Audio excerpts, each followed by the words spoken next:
Muy buenas tardes a todos y bienvenidos al seminario online para oncólogos y hematólogos, informes de incapacidad laboral y o discapacidad, organizado por Fidelitis con la colaboración del Grupo Español de Pacientes con Cáncer, la Sociedad Española de Hematología y Hemoterapia y la Sociedad Española de Oncología Médica.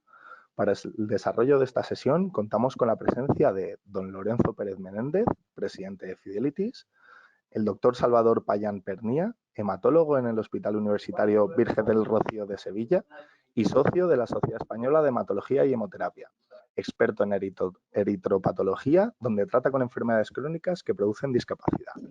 Y contamos por último también con la doctora Laura Mezquita, oncóloga médica en el Hospital Clínic de Barcelona y coordinadora en la Sociedad Española de Oncología Médica, SEOM, del Grupo SEOM de Trabajo, Cáncer y Medio Ambiente. Muy buenas tardes a los tres. ¿Qué tal? Buenas tardes. Don Lorenzo Pérez será el encargado de dirigir esta sesión y durante el desarrollo de la misma, ambos doctores podrán intervenir cuando así lo crean necesario. Una vez finalizada la exposición, daré paso a la ronda de preguntas de los asistentes. Les recordamos que pueden ir realizando sus preguntas durante todo el seminario a través de la aplicación en el apartado Preguntas. Y sin más dilación, le cedo la palabra a don Lorenzo Pérez. Adelante, Lorenzo, cuando desee. Pues gracias, Víctor, y gracias a todos por asistir a este seminario en el que pues vamos a intentar arrojar un poquito de luz en cuanto a lo que necesitan los pacientes, que muchas veces, luego lo veremos, no se saben expresar muy bien. Y obviamente, pues los médicos tienen formación médica, no tienen formación jurídica y tampoco, aunque quieran ayudar, pues saben muy bien cómo pueden ayudar. Entonces, básicamente vamos a dar una serie de datos generales con los que podemos intentar echar una mano cuando así lo creamos conveniente en la redacción de este tipo de informes enfocados a la obtención de una incapacidad laboral permanente o un certificado de discapacidad. A ver, ahora. Antes de nada, pues me gusta hacer una introducción de cómo es la situación actual en cada uno de los ámbitos que vamos a ver, porque nos hará ponernos en la tesitura de lo que está ocurriendo y nos explicará muchas de las cosas que suceden, obviamente.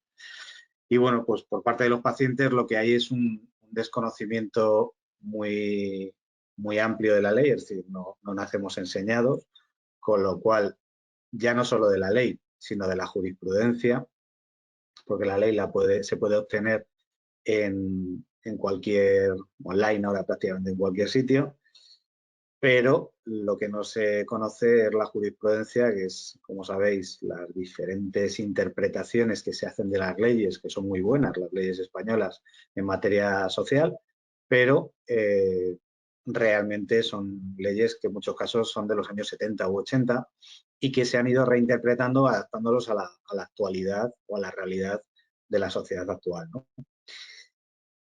Y eso normalmente los pacientes no lo conocen, los abogados les cuesta muchísimo entenderlo, con lo cual imaginaos en el caso de los pacientes para su entendimiento y búsqueda, no es fácil. Luego hay un desconocimiento de los procedimientos. En general, pues los procedimientos administrativos para la obtención de este tipo de derechos pues tampoco son tan claros como a lo mejor podrían ser, ni tan sencillos. Y bueno, pues a veces tampoco en la administración los funcionarios se lo ponen tan fácil como a lo mejor nos gustaría. Y bueno, pues hay veces que se pierden en tanto procedimiento que les hacen perder los derechos y por lo tanto pues existe este grandísimo problema en cuanto a que tampoco se conocen los procedimientos reales o los más adecuados para poder llegar a obtener un derecho. Y luego hay una cosa que os sonará muchísimo, que es que os solicitan ayuda, pero no saben exactamente qué necesitan. Es decir, os piden informes, voy a pedir una incapacidad laboral, hágame usted un buen informe, doctor. Y claro, pues no saben qué pedir. No tienen ni idea de qué es lo que les puede venir bien o mal o regular para su procedimiento de incapacidad laboral o para su certificado de discapacidad. Por parte de los médicos, pues nuestra experiencia nos dice que la mayoría quiere ayudar a sus pacientes, pero pasa lo mismo que decíamos antes con los pacientes. Y es que obviamente la formación académica y posterior en la práctica no tiene absolutamente nada que ver con el derecho en general, ¿no? Entonces, tampoco saben muy bien cómo ayudar. No, o sea, en cuanto a la redacción del informe, pues mi hija que se está formando para ser doctora, pues la están formando a nivel técnico, a nivel de diagnósticos, a nivel pues eso, datos médicos que tienen que introducir en sus informes y que es lo que van a utilizar para su seguimiento clínico, ¿no? Pero obviamente cuando alguien le pide ayuda, pues es difícil que puedan saber exactamente cómo pueden ayudar. Y luego hay una presión muy grande por parte de la administración en cuanto al mensaje claro y continuo de que no hay recursos, no hay recursos para nada, no hay recursos para la sanidad, no hay recursos para las prestaciones sociales, no hay recursos para nada, con lo cual al final eso se nos queda en el subconsciente y nos sirve como también presión para que a veces nos cueste más movernos, ¿no? Los informes médicos, y esto no es una crítica, es única y exclusivamente lo que es normal, por lo que decía antes, son excesivamente técnicos. ¿Pero por qué? Porque no van dirigidos a la obtención de la prestación, sino al seguimiento clínico del paciente, es lo normal. O sea, esto es algo que obviamente es la realidad de lo que existe y que la administración pues utiliza posteriormente para, como veremos que la legislación española no tiene nada que ver con la parte técnica médica, pues digamos que choca y es lo que utiliza un poco la administración para denegar. Entonces, no es un tema de que no se quiere hacer, sino que es algo que se debería entender de otra manera o cambiar algún punto. Eso sí, vamos a intentar aquí, desde aquí, daros algunas pautas, por lo menos por encima, para que sepáis cómo poder ayudar de forma general a vuestros pacientes.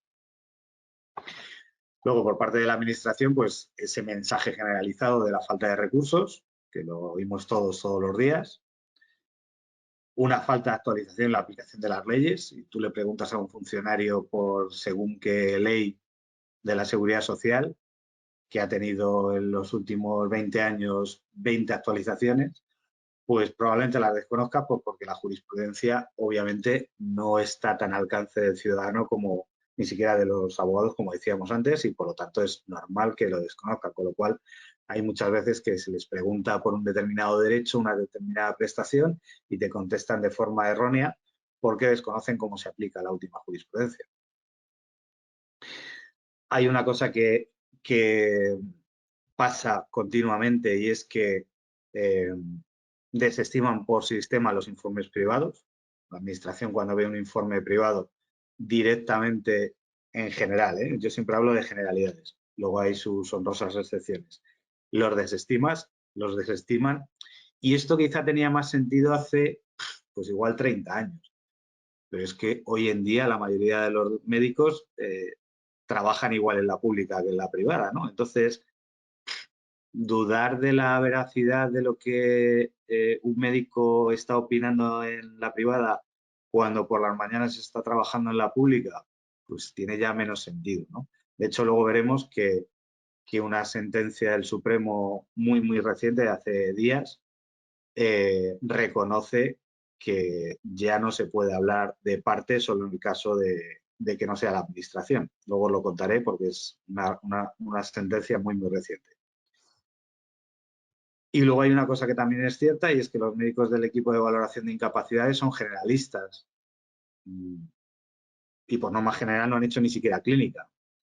Han accedido a esta plaza por oposición, de forma que cuando les hablas de una enfermedad poco conocida o incluso rara o que no controlen, pues es difícil que puedan hacer un traje a medida, que es lo que se debería hacer con cada caso para conceder una prestación, ¿no? Entonces es complicado, ¿no? Esto es lo que ocurre y es así. Y bueno, pues hay cosas que nosotros dentro de nuestro ámbito intentaremos cambiar y esto es algo que habrá que hablar con la administración y yo lo hablo muchas veces con la gente de la administración y de los EBIs para pues tratar de mejorar cosas y hay voluntad de mejora, pero la verdad es que es un sistema complejo desde hace muchos años instaurado y que es difícil de mover. En los medios de comunicación, pues hay lo que se denomina infoxicación, lo que nosotros denominamos infoxicación, que es una cantidad ingente de información por todos lados, online,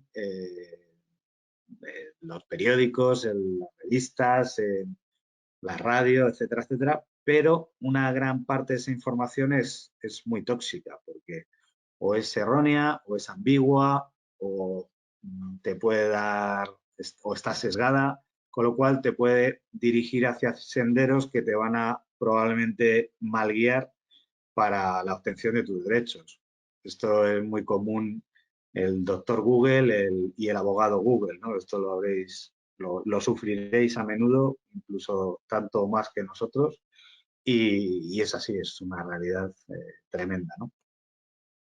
Y luego, pues, desde la administración, pues, hacia abajo hay una presión mediática, abrimos todos los días los telediarios, las portadas de los periódicos, la radio, etcétera, con titulares sobre la falta de recursos y esto cala en todos los segmentos de la población, pues incluidos vosotros, nosotros, y los propios jueces, que son personas como todos nosotros, y es un mensaje que cala en el subconsciente de todos y al final puede influir en la toma de decisiones, ¿no? Y luego en los abogados hay una cosa que es muy rara, porque esto no suele pasar en otras profesiones. O sea, si tú tienes un cáncer no vas a que te trate el traumatólogo, ni siquiera tu médico de cabecera, sino que vas a que te trate el oncólogo, ¿no? Bueno, pues en los abogados no. En los abogados solemos acudir al abogado que nos ha llevado al divorcio para llevar un tema de incapacidad laboral o al abogado generalista que lleva un poco de todo. Y la verdad es que esa falta de especialización, cuando se trata de temas tan de detalle como la incapacidad laboral o la discapacidad, hace inclinar la balanza hacia un lado o hacia otro. Muchas veces no se obtienen los derechos porque el asesoramiento que ha recibido una persona por parte de un abogado no ha sido especializada y por lo tanto se ha dejado detalles por el camino que le hacen perder sus derechos y a lo mejor incluso no los puede recuperar por ser hecho juzgado, cosa juzgada, lo que sea.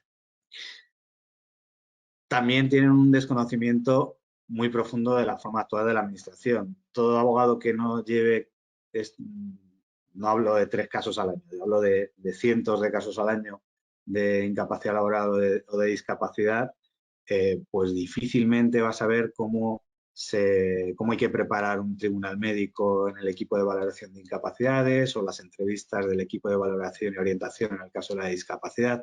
Es muy complicado. Entonces, obviamente, si no conoces a tu, que no me gusta decir rival, pero si no conoces cómo va a actuar quien va a juzgar o quien va a conceder el derecho, pues difícilmente puedes reenfocar o puedes dirigir la solicitud o los escritos para saber cómo lo pueden interpretar o dejar de interpretar, ¿no? Y luego hay una cosa que nosotros no hacemos a través de las asociaciones, pero que el resto sí hace y es cobrar por adelantado. Antes de darte los buenos días, pues los abogados te piden una provisión de fondos para darte cualquier tipo de asesoramiento. Y nos metemos ya un poco en materia, ¿no? Una vez visto habiendo hecho este preámbulo de cómo está la situación, la que nos encontramos todos los días, ¿eh? O sea, para que os hagáis una idea, desde Fidelities llevamos más de 15.000 casos al año de incapacidad laboral y discapacidad en toda España. Y este es nuestro día a día, o sea, esto es nuestro día a día, pero vamos, con unos volúmenes muy, muy elevados y nos lo encontramos prácticamente, por no decir a diario, todo lo que os acabo de contar de forma general. obviamente con sus excepciones y mucha gente haciendo las cosas bien, pero efectivamente pasa todo esto que os acabo de decir y muchas más cosas que quizá en un seminario no se deban decir. Por orden de prioridad, y me refiero a la vía administrativa, ya sabéis que la administración entiende que los informes más importantes son los de los médicos especialistas. A continuación, por públicos, entiende que los de cabecera pueden ser un buen complemento. Y, excepcionalmente, y cuando se trata de alguna clínica quizás de prestigio o de algún médico de prestigio, empiezan a aceptar en la vía administrativa, pero raramente, los informes de especialistas cuando son desde el ámbito privado. Y luego para la vía judicial, antes ni los valoran los informes médicos periciales. Lo normal es que no, en el 99,9% de los casos, si presentas un pericial en vía administrativa, no lo van ni a mirar. Que luego veremos que deberían empezar a mirarlos. En la práctica yo sé que van a seguir sin mirarlos, pero realmente se deberían mirar tanto los privados como los periciales. La legislación española, que por un lado es, si no decir la más avanzada, de las más avanzadas al menos del mundo en materia sociolaboral, pues tiene una característica que a mí me parece de hecho más objetiva y sobre todo a nivel jurídico, y es que no se basa en diagnósticos, porque como todos sabemos, la misma enfermedad no actúa de la misma forma en dos individuos diferentes, ¿no? Entonces, se basa en secuelas y limitaciones, no en diagnósticos. Alguien que padece lupus o un cáncer, pues ni le afecta de la misma manera, ni le ha atacado de la misma manera a su cuerpo, ni sus defensas son las mismas, ni tiene la misma resistencia al dolor, etcétera, etcétera, etcétera. Por lo tanto, hay que hablar de secuelas y limitaciones, que es lo que se tiene en cuenta y lo que se debe tener en cuenta a la hora de valorar una incapacidad laboral permanente o un certificado de discapacidad. Secuelas y limitaciones, ¿vale? Y luego, como os decía antes, el Supremo, hace unos días, acaba de lanzar una sentencia que equipara los informes privados con los públicos. Es decir, digamos que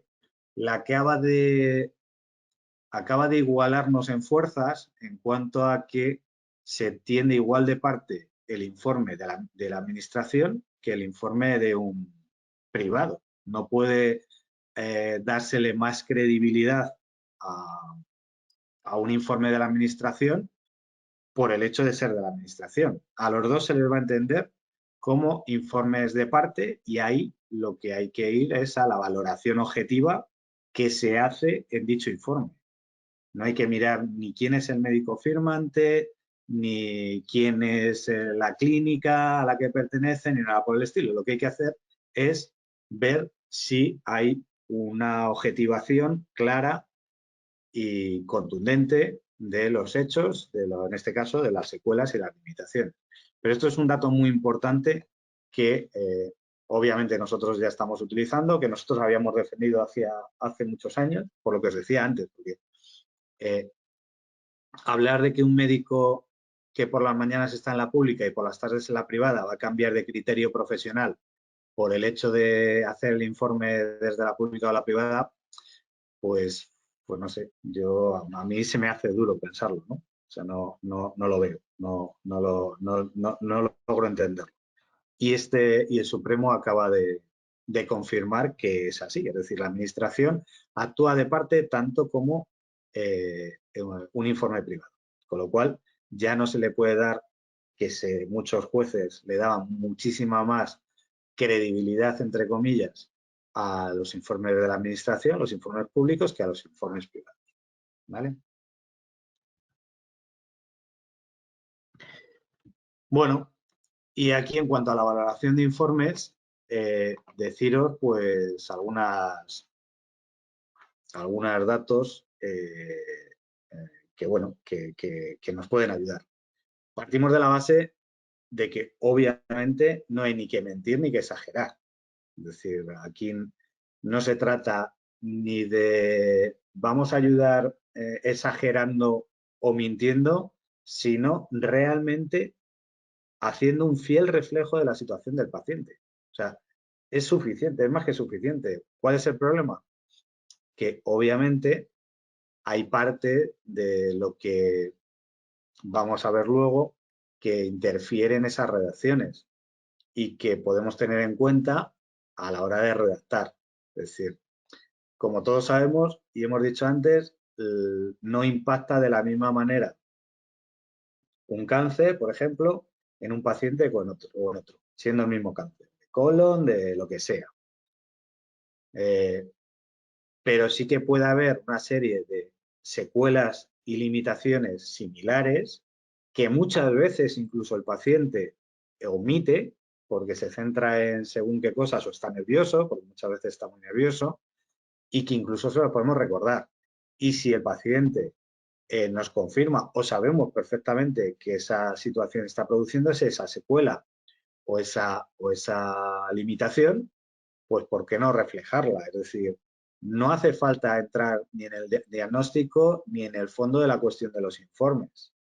Realmente, solo hay veces, lo normal, bueno, lo normal, no, lo que hay que hacer siempre es tener en cuenta algunos datos sobre la forma. Como digo ahí, nunca en el fondo. Es decir, un abogado ni un paciente se puede meter en el fondo de un informe médico. Sería una locura, ¿no?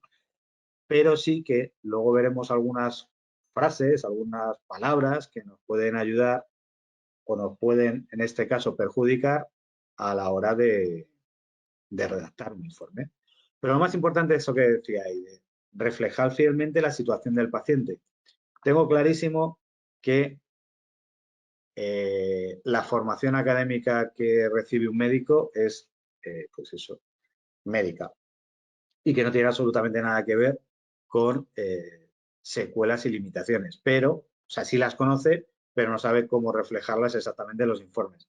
Realmente, al final de cada informe sí se puede hacer, y algunos lo hacéis de hecho, y los vemos a diario, mención a estas secuelas y limitaciones. Es verdad que si un paciente te lo dice sin tener ese asesoramiento especializado por parte de alguien que le diga, oye, dile por favor a tu médico que te quite esta palabra o te ponga esta otra, pues si un paciente te dice únicamente, oye, un buen informe de incapacidad laboral, pues difícilmente lo vais a poder hacer como mejor le va a venir luego al abogado para defenderlo en sala judicial, ¿no? Pero, bueno, al final, sobre todo, y más importante que nada, es hacer un reflejo fiel de esas secuelas y limitaciones, ¿vale? Teniendo en cuenta la primera premisa, que es que no hace falta ni mentir ni exagerar, únicamente reflejarlas. Como os decía ahí, la importancia de los matices. Como la legislación es la que tenemos, que para mí es muy buena, insisto, pero es verdad que hay un filtro ahí medio perverso que nos encontramos por parte de la administración en los EBIs y los EBOs, que es que la primera impresión que tiene el EBI o el EBO cuando reciben en el tribunal médico o en las entrevistas de los EBOs a un paciente es que ese paciente le está mintiendo o exagerando. Entonces, empiezan a hacer ese filtro de que, bueno, pues el que me reclame ya realmente a lo mejor es que se lo merece. Se deniega casi todo, como sabéis. Entonces, como se deniega casi todo, pues hay que afinar muy mucho en cómo se presentan los informes, cuáles se presentan, cómo, si hay que trabajar esos informes y como os digo ahí al final, hay que tener una coherencia entre lo que estamos reflejando en el informe y lo que vemos del paciente. Que muchas veces yo sé que falta tiempo a todos para poder hablar suficientemente con vuestros pacientes. Esto se traduce en una conversación con el paciente, porque los pacientes, nosotros les tenemos que sacar la mitad de las veces las cosas con pinzas, ¿no? Porque realmente no te cuentan, están centrados en su patología principal y te cuentan su secuela principal o su limitación principal, pero hay 3 o 4 más que son secundarias que afectan mucho en la suma a nivel jurídico, pero que ellos realmente ni las mencionan, pues bueno, ya llevan conviviendo con ella no sé cuánto tiempo, se han olvidado de ella y se centran en lo principal, ¿no? Bueno, pues si realmente supiéramos sacar esa información del paciente o si el paciente nos lo refiriese de forma adecuada para poderlo reflejar en el informe, pues podríamos, a la hora de presentar un informe y luego defenderlo en el tribunal médico y posteriormente en sala judicial, tener esa coherencia que buscamos. Es decir, que los informes, lo que te ha contado a ti el paciente, a ti médico, a nosotros abogados, y lo que va a decir luego en el tribunal médico y lo que vamos a defender posteriormente en sala judicial sea coherente. Es decir, no podemos presentar un discurso por parte del paciente que no venga soportado por informes médicos y que luego si de repente aparezca en un informe pericial. Pues no es coherente y por lo tanto esa falta de inconsistencia va a hacer probablemente que no se obtenga el derecho. Como os decía, ¿qué hacer si no contamos con ese tipo de asesoramiento que es, por desgracia, poco común? Nosotros podemos llegar actualmente pues como al 10% de los casos de incapacidad laboral en España. No llegamos al total, obviamente. Entonces, pues los que pasan por nosotros, pues sí reciben un asesoramiento, pues entiendo que en condiciones. Pero el 90% de la gente, o por desconocimiento o porque directamente como ciudadano que paga sus impuestos piensa que la administración le va a reconocer sus derechos a la primera, pues va a pecho descubierto a solicitar su incapacidad permanente o su certificado de discapacidad y presenta lo que le han dado, básicamente. Cuando un paciente no tiene un asesoramiento especializado, lo que se le puede preguntar es precisamente lo que decíamos antes, qué secuelas y limitaciones se encuentra en su día a día y en el caso de la incapacidad laboral, en su puesto de trabajo, ¿no? Esas son preguntas que entiendo perfectamente que no son las habituales que tiene que hacer un médico en su consulta, pero que en el caso de los que queráis tratar de ayudar a vuestros pacientes, son las más necesarias, porque realmente la legislación se va a basar en esto, no se va a basar en si el paciente está diagnosticado de cáncer de colon o de lo que sea, ¿no? Y luego, por supuesto, enumerarlas para anotar las que procedan. Es decir, realmente cuando el paciente no te está diciendo porque está nervioso o porque realmente se está dejando en el tintero cosas porque ya lo tiene como superado y es una secuela secundaria para él y no te la está contando, pues a veces lo que os decía antes, nosotros esto lo hacemos muchísimo. Hablamos con el paciente y cuando tiene un cáncer gástrico, por ejemplo, pues decimos, nos dicen, por ejemplo, que tienen muchas diarreas y es en ese caso su principal problema, pero a lo mejor no te están hablando del dumping. Y le dices, si no tienes por ejemplo, bajadas de azúcar, no pierdes el conocimiento. Ah, sí, sí, sí, pero bueno, eso, bueno, como me pasa poco, bueno, pues todas esas cosas hay que saberlas. Entonces, nosotros se lo preguntamos, pero claro, si no viene reflejado en un informe médico de su especialista, o que es lo suyo, del especialista, pues difícilmente luego la administración va a tenerlo en cuenta a la hora de considerar una solicitud de incapacidad permanente, por ejemplo. ¿Vale? Entonces, vosotros sí sabéis cuáles son las secuelas y limitaciones que produce cada uno de los tipos de cáncer, no en todos los pacientes, pero sí a nivel general, y una opción para poder reflejarlas es, oye, te pasa esto, te pasa esto, te pasa esto, y anotarlas que realmente le estén produciendo al paciente. Y ahora, y para cerrar, os voy a poner algunas palabras o frases que realmente son el clavo ardiendo al que se agarra la administración para denegar cada vez que las leen. No me refiero a cuando sean tal cual. Es decir, si un cliente presenta mejoría, pero es que hay veces que esa mejoría viene englobada dentro de un paquete, por así decirlo, de secuelas, limitaciones, evolución, etcétera, etcétera, que es el clavo ardiendo. A lo mejor resulta que de una secuela el paciente está mejor, pero en su conjunto el paciente no ha evolucionado de forma favorable, porque se ve además en las limitaciones en las secuelas. Bueno, pues en el momento que aparezca la palabra mejoría, va a ser el clavo ardiendo al que se va a coger la administración para denegar. El pendiente de evolución. Pues obviamente cuando está pendiente de evolución, está pendiente de evolución, pero es que hay veces que ya prácticamente, pues ya sabemos que la evolución no va a ser mejor a mejor, es decir, se estancará o irá peor incluso en muchos casos, ¿no? Entonces, si ya sabemos eso, el dejar el pendiente de evolución, que muchas veces lo hemos visto en informes, la frase tal cual, pues ya sabemos a lo que van a acogerse. El pendiente de tratamiento pasa exactamente lo mismo que el pendiente de evolución. Cada vez que hay un pendiente de tratamiento, aunque ese tratamiento no vaya a hacer reversibles las secuelas, pero si está pendiente de tratamiento porque no ha terminado, pero ya sabemos que las secuelas no van a ser reversibles o las limitaciones no van a ser reversibles, al menos pongámoslo, es decir, pendiente de evolución o pendiente de tratamiento, pero aunque se finalice el tratamiento, las secuelas no van a ser reversibles, pues lo sabemos, porque hay muchas veces que sí se sabe.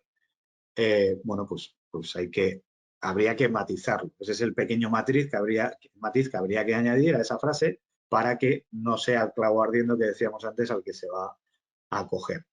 El paciente refiere, digamos que lo que le da la potestad a la administración es para decir, bueno, pues es un hecho subjetivo 100%, no es una secuela, no es una limitación, porque no me lo dice el médico. Es algo que el paciente refiere y de hecho la interpretación que se hace en los EBIs del refiere se lo está inventando, para que lo sepáis. Entonces, cada vez que pongáis un refiere, o lo matizáis o que sepáis que la interpretación que va a hacer el equipo de valoración de incapacidades o el funcionario que vaya a resolver es que el paciente se lo está inventando. Aunque no sea así, porque vosotros estáis diciendo lo que os está diciendo el paciente. Probablemente sea verdad, pero bueno, la reinterpretación que de esa frase se hace en la administración en general es que se está exagerando, se está engañando, porque, bueno, es lo que han entendido que en el EBI o en el EVO dicen o escriben sus médicos cuando entienden que hay una exageración por parte del paciente. Entonces, bueno, que sepáis que ese refiere, pues va a servir para que lo reinterpreten como lo que os estoy diciendo. Y bueno, tampoco quiero enrollarme mucho. Al final, lo que os he tratado de dar es un panorama general de lo que ocurre actualmente, ojalá y vuestros pacientes os lleguen con el asesoramiento adecuado para que no tengáis nada más que a lo mejor pues quitar un refiere o añadir un pequeño matiz, que yo sé que la mayoría de vosotros estáis dispuestos a, cuando no tocan el fondo del informe, hacerlo porque sabéis que ayuda a vuestro paciente. Pero para aquellos pacientes que no lleguen con ese asesoramiento especializado, pues lo único que podéis hacer es más o menos es lo que os he dicho, es decir, intentar sacar esa información, obtener esa información y reflejarla lo más fielmente posible en cuanto a secuelas y limitaciones que coincidan con las que son propias de la patología que estáis tratando. Y nada más, a vuestra disposición para lo que necesitéis, tanto ahora como en el futuro, si necesitáis que os echemos una mano con cualquier cosa, a vuestra disposición os tenéis a través de GPAC. Víctor, Begoña, Marcos os pueden facilitar nuestros datos, mis datos, y os ayudaremos encantados en todo lo que necesitéis. Pues muchísimas gracias, Lorenzo, por tu exposición. La verdad que creo que ha sido muy, muy ilustrativa. Y bueno, me comenta la doctora Mezquita que quiere realizarte unas preguntas. Perfecto. Yo también darte la enhorabuena, Lorenzo, porque esto es un tema que a nosotros es nuestra pesadilla diaria. Le estaremos haciendo los informes bien. Intentamos hacerlos lo más largos posibles para decir así no se nos olvida nada, y yo creo que lo hacemos más complejo todavía. Y sí, a yo veces. tenía unas preguntas, sobre todo, me dedico a tumores torácicos, así que mi día a día en consulta son los pacientes con cáncer de pulmón.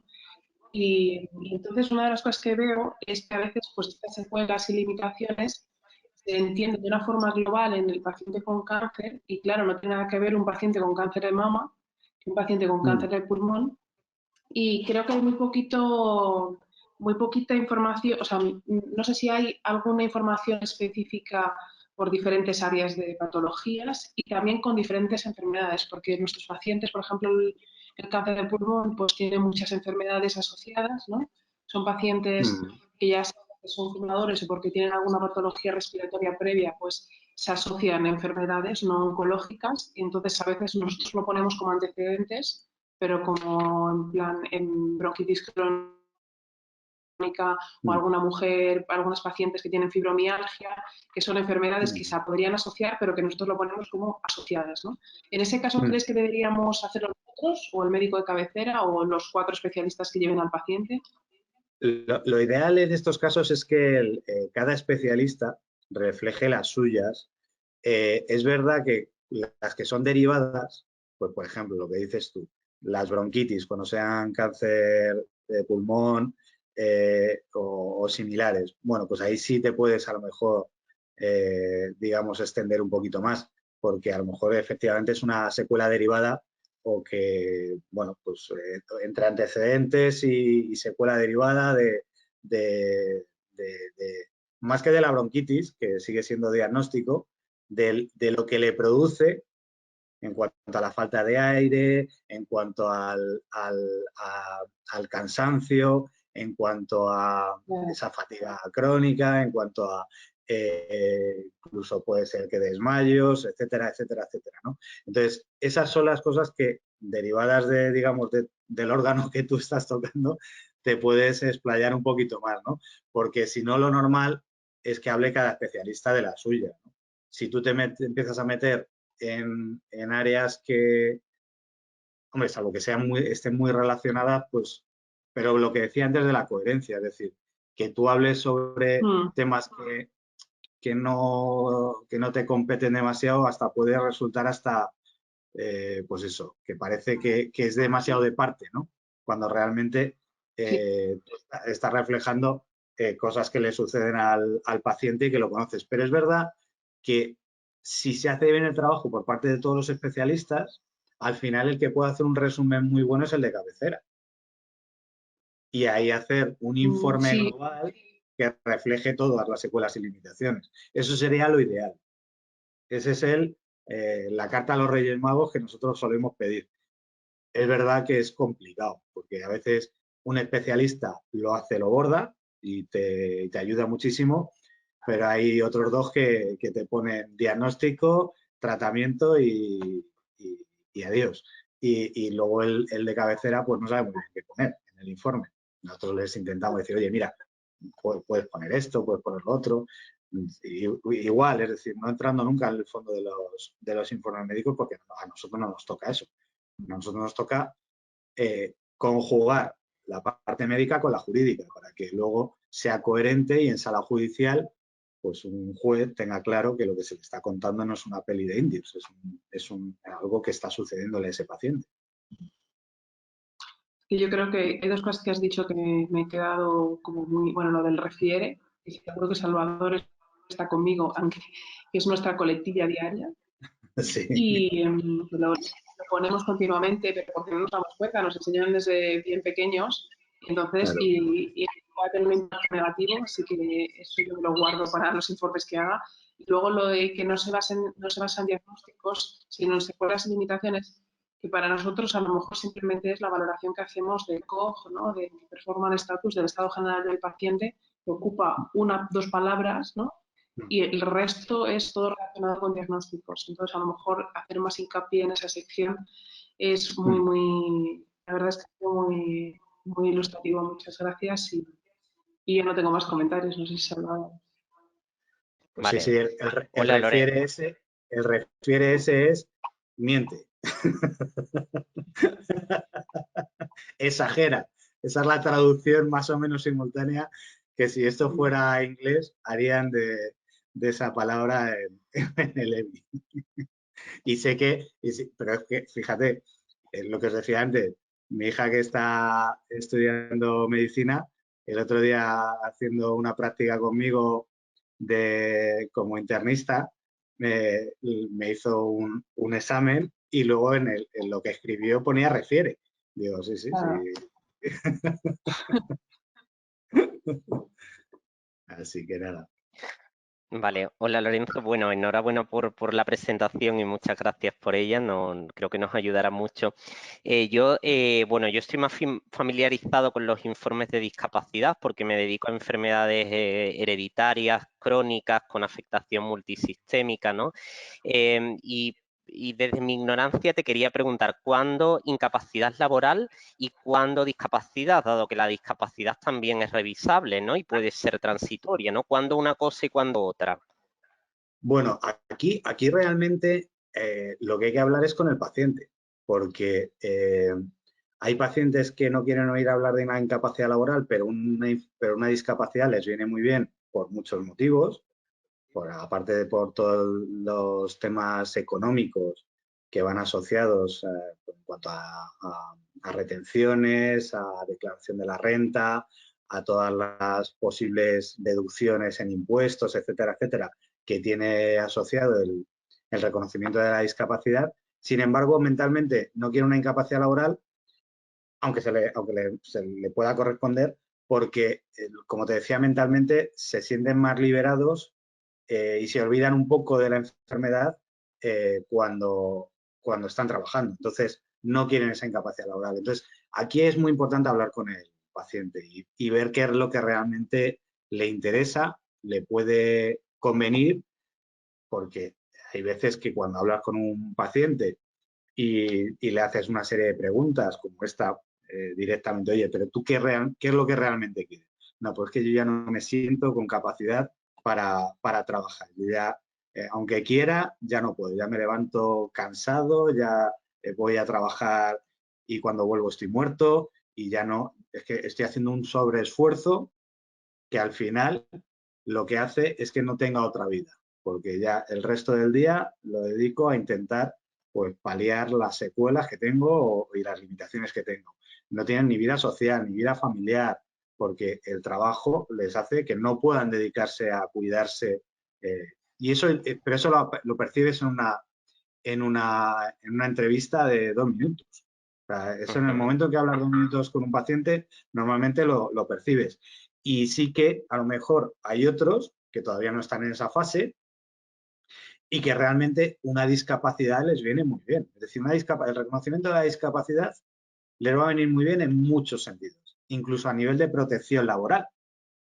O sea, va a ser más difícil que te despidan si tienes reconocida un certificado de discapacidad y lo comunicas en la empresa a si no lo tienes reconocido cuando te corresponde. Entonces, incluso para acceder, pues ya te digo, no solamente a los temas económicos, sino a pues, vivienda protegida, reserva de plaza en oposiciones, o sea, 1000 historias. Entonces, dependiendo para lo que quiera cada uno, le corresponde o debe solicitarlo uno o lo otro, o ambas cosas, porque pueden solicitar Vale. y de forma ambas cosas. Vale, y después, en relación con la discapacidad, ¿a partir de qué porcentaje el paciente va a tener beneficios en nuestro país, no? A partir del 33%. Por Luego, debajo del 33% no sirve para nada, ¿no? para nada, para nada. Y lo más Vale, importante que le tenéis que decir a los pacientes es que traten de hacer un estudio de viabilidad antes de presentar las solicitudes. Porque hay muchas veces, bueno, nosotros todos los días nos llegan casos, he presentado esto y me han dado un 8. Pero es que ¿para qué has presentado esto? Y a lo mejor hay otros que efectivamente le han dado un 12 y le corresponde un 43, porque o se ha expresado mal en las entrevistas, o los informes están reguleras, o mil causas, ¿no? Entonces, oye, vamos a analizar bien tu expediente y en función de lo que veamos, incluidos los factores sociales, porque a partir de una puntuación también suma los factores sociales, oye, a lo mejor sí te interesa o para qué lo quieres. Es decir, también va mucho en función de las necesidades de cada paciente, ¿no? Entonces, es una conversación que no tiene que durar mucho, pero sí que tienen que hacer también antes de meterse que suelen llevar un taco así de informe, todos, sin analizar cuál perjudica y cuál no, en los EVOs llevan directamente toda la documentación y muchos informes de esos seguramente les perjudiquen y van a acogerse a ese informe, que van a utilizarlo en la entrevista para preguntarle sobre ese informe, no va a saber qué contestar, no va a ser coherente y le van a bajar la puntuación. vale, vale. Después, otra pregunta. Yo, que como te digo, hago muchos informes de discapacidad, ¿no? Porque tú dices lo de ser exhaustivo, pero yo creo que se requiere también un mínimo de conocimiento por parte del médico. Yo, a raíz de revisarme el Real Decreto 1971-1999 del 23 de diciembre, ¿no? Aprendí que el número de concentrados de Matías que un paciente recibe en un año, pues te sirve para puntuar más o menos, ¿no? Esto, a ti, yo puedo hacer un informe todo lo exhaustivo que sea, pero como yo no me lea eso, yo esto no lo sabía. Después también me enteré que el número de visitas que requiere un paciente en el hospital, también la frecuencia con la que lo visitamos, esto también puntúa, ¿no? Entonces, ¿qué información? Claro, ¿qué soporte tenemos los médicos para decir, pues esto puntúa, esto no puntúa, esto lo tenemos que poner, esto no lo tenemos que poner? Yo utilizo ese Real Decreto porque es lo que me llegó, pero no sé si, para si esta discapacidad, sí. información está en algún lado. Para discapacidad, sí. Lo que pasa es que a mí no se me ocurre decirle a un médico, que ya tenéis 1000 historias en las que pensar, que os estudiéis el Real Decreto, que es un tocho, que además tiene unos baremos también interpretables y que os podéis volver locos y vamos, si os digo un médico, ¿tú por qué tendrás una vocación brutal en Bueno, el porque me he tema dado cuenta jurídico? me he dado cuenta que cuenta, ¿no? Que hayan Claro que cuenta, 6 no, o no, y lo que 18 hace, concentrados, te cuenta para el y paciente. ojo, y lo que haces es estupendo, pero es que no se le puede pedir eso a los médicos, que ya tenéis bastante con lo que tenéis, ¿no? Entonces, ojalá, eso sería igual, la carta a los Reyes Magos. Oye, léete el Real Decreto y en función de eso hazme el informe, ¿no? Ahora va a cambiar, por cierto, lo haremos. Ahora van a cambiarlo, van a introducir cosas como la fatiga crónica y otra serie de cosas que hasta ahora no se valoraban, solo desde el punto de vista psicológico, pero hasta ahora no se valoraban, ¿no? Y hay muchas enfermedades, sobre todo las raras, que tienen secuelas subjetivas, por así decirlo, de las subjetivas, que no entraban en valoración y que a partir de ahora se supone que sí van a entrar. Vamos a ver cuando se concrete. A ver, yo por eso os digo que una de las cosas que sí que es deseable por parte de un paciente, más que vosotros os empolléis la legislación, es que vayan asesorados. Cada vez. Los pacientes no pueden ir a pecho descubierto a la administración. Es que no pueden. Y tampoco se os puede pedir a vosotros que os conozcáis todas las leyes, y no solo las leyes, porque, ojo, del baremo, luego hay jurisprudencia también. O sea, tú aparte de que tú te hayas empollado el Real Decreto, sobre eso también hay matices, porque la jurisprudencia va dando, por ejemplo, esto que os estoy contando ahora sobre cómo se va a hacer el nuevo baremo, viene derivado de sentencias del Supremo que reinterpretan ese baremo. Entonces, claro, pero es obvio, es decir, tú haces unas leyes, los legisladores hacen unas leyes y luego esas leyes se van actualizando, reinterpretando en función de lo que va aconteciendo en los tribunales de justicia, porque no pueden valorar a los legisladores toda la casuística. Es imposible, es imposible. Intentarán hacerlo lo mejor posible, pero es imposible que puedan introducir toda la casuística. Entonces, yo, como no me siento capaz de deciros que os empolléis las leyes ni la jurisprudencia, porque me parece que tampoco es vuestro cometido, lo que sí recomiendo es que cuando tengáis un paciente le digáis, oye, vete a que alguien te asesore sobre qué es lo que necesitas. Ve a que te hagan un estudio de viabilidad. No me cargues a mí ni siquiera con la responsabilidad de hacerte un informe mejor o peor. Te puedo hacer un informe, bueno, pues aquí hemos detallado cosas, pero es que en un seminario de esto no nos podemos ir a ver los 100 millones de casuísticas que hay diferentes sobre diferentes informes y especialidades, nos volveríamos locos. Vale, y después en relación con la pregunta... Perdón, no, sí, con la pregunta que te hice antes. Incapacidad permanente y discapacidad son incompatibles, ¿no? Porque un paciente puede estar incapacitado, pero se puede beneficiar también de la discapacidad, ¿no? Claro, sí. Vale, vale. Y, por ejemplo, el caso práctico de un paciente que se somete a un tratamiento con quimioterapia, ¿no? Según tengo entendido, durante ese tratamiento, como en principio tiene una intención curativa, no, la discapacidad no se puede solicitar, ¿no? Pero el paciente se hace un trasplante de médula, por ejemplo, y el paciente está durante 1 o 2 años, pues con muchas visitas, regular de estado general, pero sin un problema agudo específico, ¿no? Ahí merece la pena solicitar la discapacidad, aunque tengas la previsión de que vaya a ser por 1 o 2 años. Mira, realmente, y hay jurisprudencia, la respuesta es que se puede y se debe conceder. ¿Qué es lo que ocurre? Que al final, como te lo deniegan, el proceso ya de por sí es largo para la obtención del certificado. Entonces, 6 meses no te los quita nadie en la vía administrativa. Y si te lo deniegan, porque te van a decir que las lesiones no son definitivas o que dentro de X puede ser reversible, vas a tener que ir a juicio. Y en juicio, pues hay mucha gente, primero que no lo sabe, segundo, que cuando le oyen la palabra juicio dicen, bueno, ya tengo que gastar en un abogado.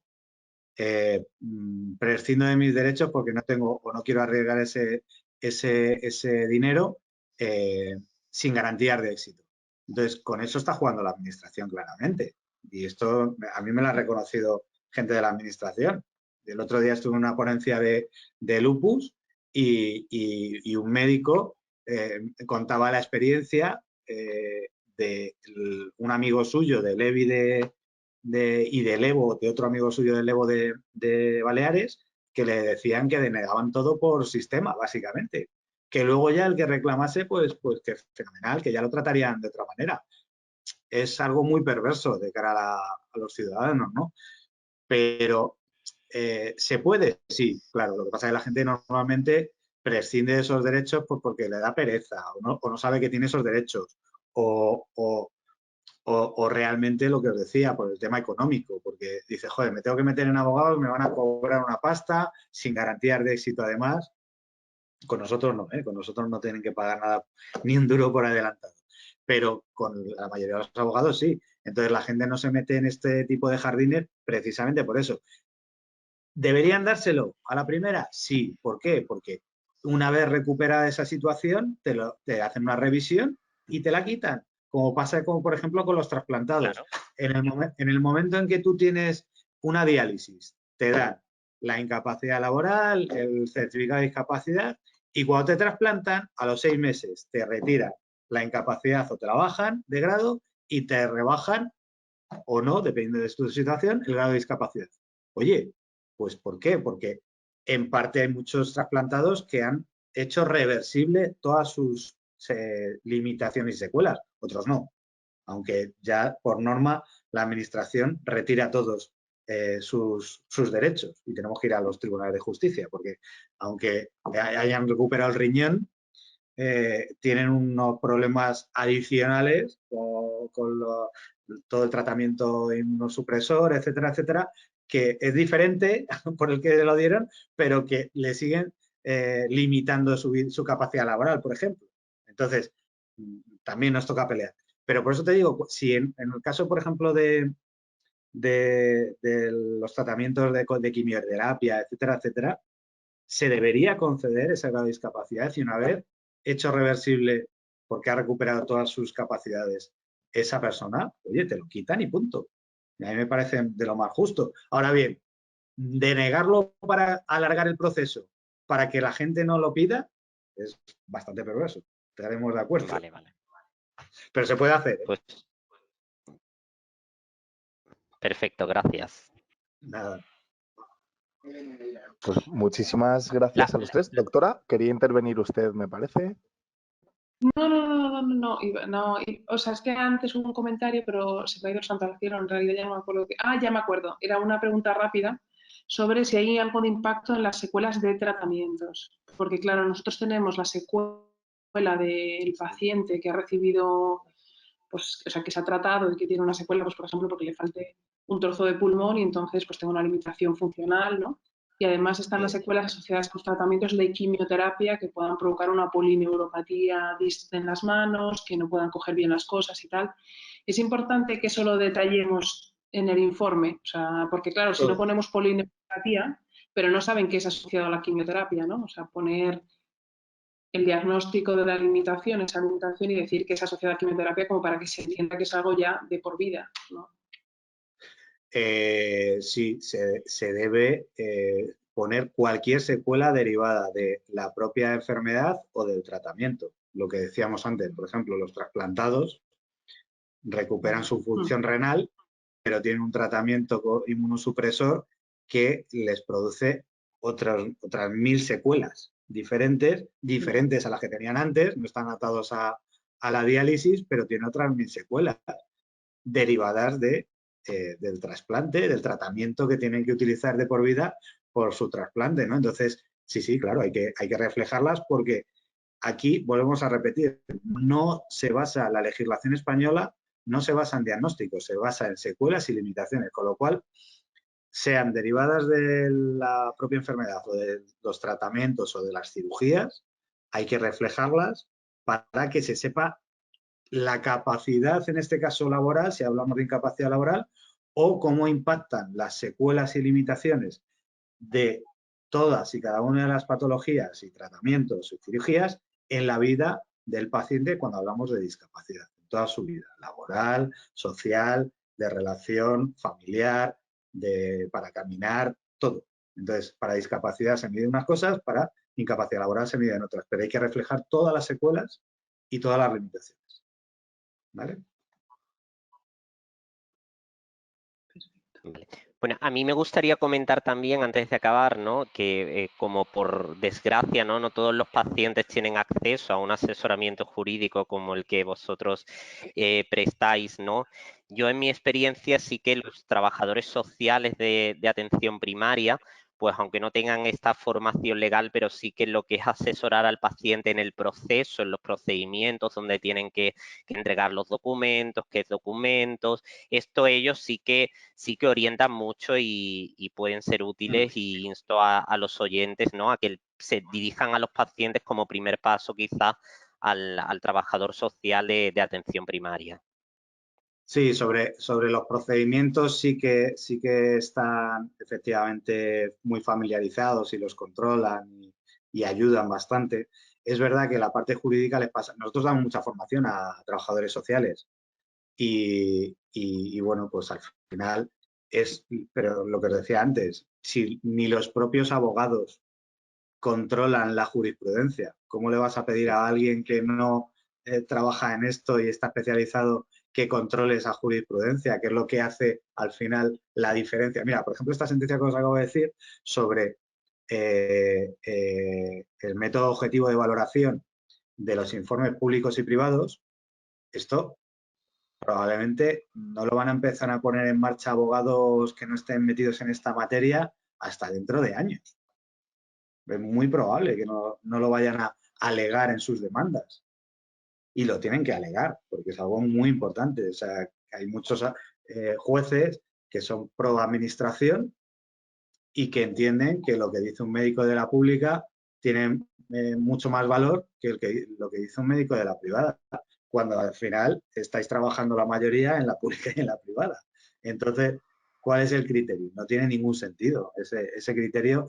¿Tú qué pasa? ¿Que eres más ético cuando estás en la pública que cuando estás en la privada? Es que no tiene, es un criterio viejuno. Es algo que ya el Supremo se ha encargado de deshacer porque no tenía ningún sentido hace muchos años ya. Entonces, bueno, los trabajadores sociales, por confirmar, exacto, en cuanto a procedimientos, sí que están muy, muy versados y pueden ayudar mucho. En cuanto a la parte jurídica, pues les cuesta más, obviamente.